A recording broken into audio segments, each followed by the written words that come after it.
Hello friends, നിങ്ങളുടെ magic ആണേ. അപ്പോൾ ക്രിസ്മസ് ഒക്കെ വന്നു. ഇനി നമുക്ക് ക്രിസ്മസ് സീരീസ് സ്റ്റാർട്ട് ചെയ്യണ്ടേ, നമ്മുടെ ഓണം സീരീസ് പോലെ തന്നെ. അപ്പോൾ എന്തായാലും ഇത്തവണത്തെ നിങ്ങളുടെ ക്രിസ്മസ് കുറച്ച് എക്സ്ട്രാ ആഡ് ഓൺ ആക്കാൻ വേണ്ടി നമ്മുടെ മാജിക് പെൻസിലിൻ്റെ ക്രിസ്മസ് ക്രാഫ്റ്റ് സീരീസ് ഇന്ന് തുടങ്ങാം കേട്ടോ. അപ്പോൾ എല്ലാ ദിവസവും നമ്മുടെ ക്രാഫ്റ്റ് സീരീസ് ഉണ്ടാവും, നിങ്ങൾ കാണാൻ മറക്കരുത്. നിങ്ങളുടെ ഇത്തവണത്തെ ക്രിസ്മസ് മാജിക് പെൻസിലിനൊപ്പം ആവട്ടെ. ഓക്കെ, അപ്പോൾ വീഡിയോ സ്റ്റാർട്ട് ചെയ്താലോ. ഈ ഫ്രൂട്ട്സൊക്കെ കവർ ചെയ്തുകൊണ്ട് വരുന്ന പേപ്പർ ഉണ്ടല്ലോ, ഒരു സ്പോഞ്ച് പോലത്തെ അതുകൊണ്ടാണ് ഇന്നത്തെ നമ്മുടെ ക്രാഫ്റ്റ് കേട്ടോ. നമ്മുടെ സ്വന്തം ക്രിസ്മസ് ട്രീ.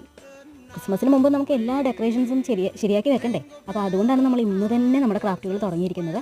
അപ്പോൾ അതുകൊണ്ട് വേഗം തന്നെ ഫ്രൂട്ട്സ് കടയിൽ പോവുക, കുറച്ച് ഫ്രൂട്ട്സ് മേടിക്കുക, നിങ്ങളുടെ ആരോഗ്യം നന്നാക്കുക, അതുപോലെ തന്നെ നിങ്ങളുടെ ക്രിസ്മസ് അടിപൊളിയാക്കാനുള്ള കാര്യങ്ങളും ചെയ്യാൻ മറക്കണ്ട കേട്ടോ. അപ്പോൾ ഈ വീഡിയോ കാണുന്ന പോലെ നല്ല അടിപൊളി ക്രിസ്മസ് ട്രീ ഉണ്ടാക്കി വെക്കുക. 1 2 അതിൽ കൂടുതലോ നിങ്ങൾക്ക് ഇഷ്ടമുള്ള അത്ര ഉണ്ടാക്കാം. വലിയ കാശ് ചിലവൊന്നുമില്ല, നമുക്ക് കൈ കിട്ടുന്ന സംഭവങ്ങളൊക്കെ മാത്രം മതി കേട്ടോ. ഓക്കെ.